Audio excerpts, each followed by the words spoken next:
Estamos de volta com um alerta para quem planeja fazer um procedimento estético fora de um hospital. Uma paciente de 31 anos contratou uma hidrolipo numa clínica de estética. Ela passou mal ainda durante o procedimento. Foi socorrida, mas morreu antes mesmo de chegar ao hospital. Paloma Lopes teve aparentemente uma embolia pulmonar, mas a polícia aguarda o resultado de mais exames. Paloma era uma mulher bonita e vaidosa. Nas redes sociais gostava de mostrar os momentos de lazer ao lado do marido. Cheia de sonhos, também queria ter uma vida melhor.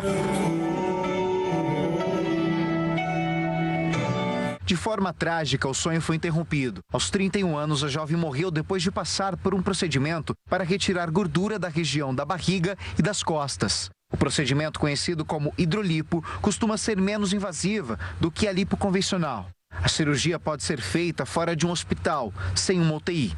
Everton, marido de Paloma, foi com a esposa até onde a cirurgia aconteceu. O homem ficou esperando na recepção quando foi chamado pela equipe médica, informado que ela teria passado mal. Eu falei, o que está acontecendo com a minha esposa? Cadê ela? Quando eu olhei na beira, tem um corredor. Quando eu olhei, o SAMU estava ali. E eu vi os pés dela. E eu saí correndo. E eu falei com eles, eu falei, não, pelo amor de Deus, o que vocês fizeram com ela? O que vocês fizeram? O médico falou, olha, ela teve uma queda na saturação e teve uma parada. E nós tentamos reanimá-la, entubando e tudo mais, a anestesista tentou voltar ela. Eu falei, mas como assim? Isso já tinha muito tempo. Quando eu fui falar com a atendente do SAMU, a médica do SAMU, ela falou, acabei de reanimar ela, ela voltou agora.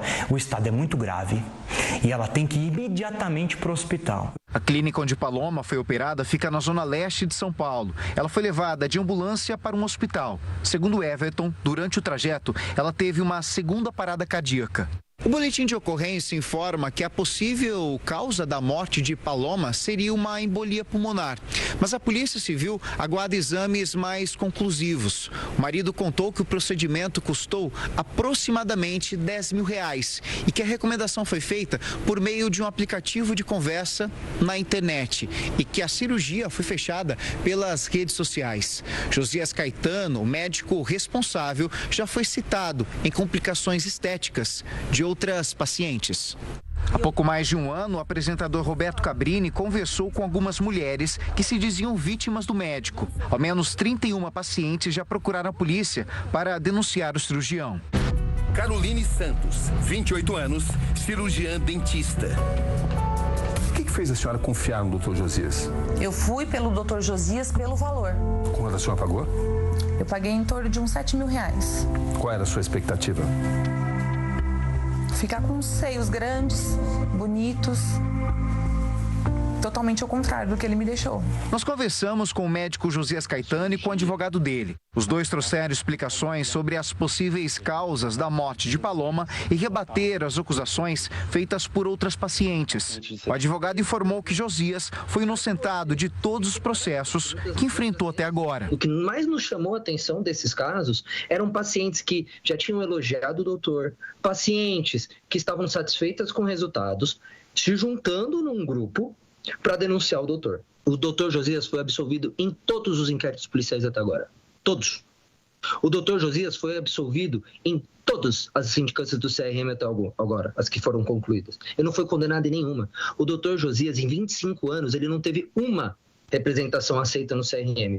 No caso de Paloma, o cirurgião explica que ela começou a passar mal durante a recuperação. Foi levada para o centro cirúrgico novamente e, no local, teve a primeira parada respiratória. A gente entrou no centro cirúrgico, a paciente piorou da angústia respiratória dela e ficou inconsciente. Ela melhorou, mas assim, não muito bem. Massagem cardíaca, ventilando, ela entubada, acesso garantido, adrenalina. Ela voltou a bater o coração. Ventilando o tempo todo, a gente não pode parar. Soro, medicação. O pessoal da clínica ligou para a emergência chegou. Quando a emergência chegou, o coração estava batendo. A doutora da emergência entrou na sala, examinou, o paciente está com pulso. Ela escutou, o coração está batendo. vamos levar para a ambulância. Paloma vai ser enterrada em Vargem Grande Paulista, na região metropolitana de São Paulo. Everton ainda tenta entender o que aconteceu com a esposa e pede justiça. Eu vou até as últimas consequências, eu vou cutucar todas as autoridades desse estado de São Paulo, do Brasil. Eles têm que se movimentar. E se existe um país qualificado com leis, eles vão ter que pagar por isso, se ele tiver que pagar. Para orientar as pessoas que estão buscando fazer algum procedimento estético, a gente faz conexão agora com o vice-presidente da Sociedade Brasileira de Cirurgia Plástica, o Ronaldo Rigueso. Doutor, boa tarde, seja muito bem-vindo aqui ao Conexão Record News. Então, eu acho que a orientação é fundamental. A gente sabe que muita gente recorre a procedimentos cirúrgicos em relação à estética. Quais são os cuidados que o paciente deve ter antes de contratar um profissional ou fazer um procedimento cirúrgico? Boa tarde mais uma vez. Boa tarde, Kelly. Primeiramente, é importante nos dirigirmos aos familiares da Paloma, ao seu marido, e dizer que a gente fica extremamente consternado e tocado por essa situação. O papel da Sociedade Brasileira de Cirurgia Plástica sempre é trazer aos nossos pacientes a segurança máxima. Quais são as dicas que a gente passa para os pacientes? Primeiro, se você quer saber se o médico por você escolhido tem todas as credenciais, você tem dois caminhos. Um através do site da Sociedade Brasileira de Cirurgia Plástica, onde você pode ver se o profissional é especialista, e o segundo do Conselho Regional de Medicina. Ali você vai encontrar o histórico desse médico. Para que o médico possa ser dito como especialista em cirurgia plástica, ele deve ter feito 6 anos de medicina, 2 anos de cirurgia geral, e atualmente 3 a 4 anos de especialização em cirurgia plástica. Então essa é uma primeira dica. Outra dica, ter em conta o local onde você vai fazer, sempre se cercar de um local onde tenham todas as garantias, certificado pela vigilância sanitária. E outra coisa muito importante, fazer todos os exames pré-operatórios. Agora, doutor, quais procedimentos podem ser feitos, estéticos, né, de cirurgias plásticas, podem ser feitos em clínicas? Todos eles podem ser feitos ou alguns são recomendados que sejam feitos em hospitais, dentro do ambiente hospitalar? Depende muito da capacitação dessa clínica, e essa capacitação e certificação ela é dada pela Agência Nacional de Vigilância Sanitária. Então depende muito do porte da clínica. Então, existem clínicas que são habilitadas apenas para procedimentos menores, sobre anestesia local e sedação, e outras clínicas ou estruturas ambulatoriais que possuem realmente uma estrutura maior e elas têm toda a certificação para que a gente possa fazer praticamente todas as cirurgias plásticas nesses locais, com bastante segurança. Agora, doutor, um outro ponto que eu acho muito importante é que muitas vezes o paciente ainda não tem essa cultura de checar todas essas informações, né? Então, hoje em dia, muita coisa é anunciada na internet e, como a gente viu na reportagem, alguns pacientes vão pelo preço, né?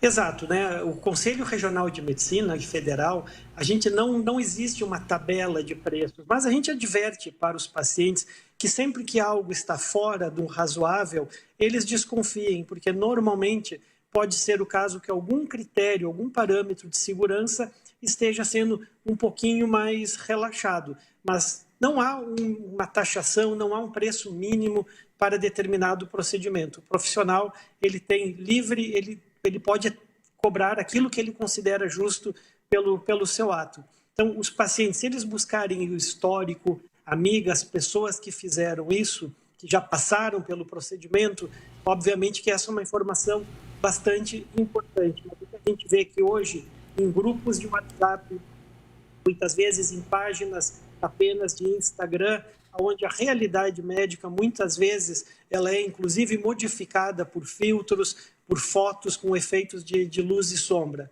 Então, a gente sempre diz para os pacientes se certificarem e buscarem profissionais validados, profissionais sérios, onde já tem um histórico de atendimento na cirurgia que você está buscando. Porque medicina não é uma ciência exata.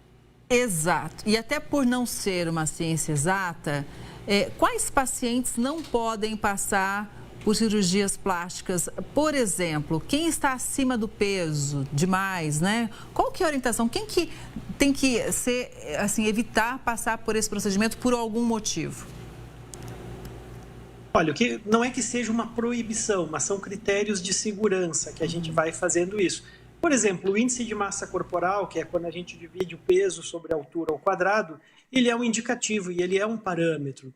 Mas a gente sabe que existe uma pleiade muito grande de procedimentos. E um procedimento que pode ser extremamente seguro numa paciente que esteja talvez um pouco acima do peso, ela não necessariamente será com a mesma segurança em outras pacientes. A gente tem que fazer uma avaliação muito ampla do histórico deste paciente, ver doenças prévias, medicações que eles exigem, né? Então, a consulta médica deve ser sempre o passo inicial de qualquer pessoa que está procurando um atendimento em cirurgia plástica ou uma cirurgia estética. Não abram mão de uma consulta meticulosa com o médico por vocês escolhido. Não recomendamos muito, não caia na armadilha das avaliações, onde tudo é tratado de uma maneira muito simplificada e muito rápida. Cirurgia plástica demanda planejamento acima de tudo. E planejamento, inclusive, antes bem da cirurgia com a saúde. Eu faço esse questionamento agora, doutor, porque é comum, às vezes, a gente ouvir o seguinte: eu vou engordar um pouco, eu vou comer a mais e tal, porque depois eu vou fazer a cirurgia plástica. Então, esse é um comportamento que também precisa mudar, né? Você precisa se cuidar antes, escolher um bom profissional e depois tem ainda o pós-operatório. Exatamente, isso já vem mudando. Cada vez mais nós, cirurgiões plásticos, a gente tem avançado nos nossos estudos e normalmente a consulta de cirurgia plástica, quando ela é referida ao contorno corporal, uma parte desta consulta a gente separa para tratar com o paciente sobre o que ele pode fazer para que seu peso fique estável. Quais são as condutas, um estilo de vida adequado, envolvendo atividade física, evitando comida ultraprocessada e principalmente se tiver o apoio de uma nutricionista, para que esse procedimento não seja efêmero, que ele não seja fugaz e que a pessoa realmente se beneficie e que depois de um tempo ela olhe para trás e que ela possa dizer com toda certeza: esse procedimento realmente me beneficiou. Então a gente sempre diz que o binômio médico-paciente ele é indissociável. Existem cirurgias que o resultado vai depender muito da ajuda e do comportamento dos nossos pacientes. Cirurgias de contorno corporal, eu diria até que é imperativo que a pessoa já tenha um estilo de vida adequado para que ela atinja o resultado no seu mais amplo aspecto. Doutor Ronaldo, muito obrigada pelas orientações, foi muito importante te ouvir. Uma boa tarde, até a próxima. Boa tarde, até a próxima. Até.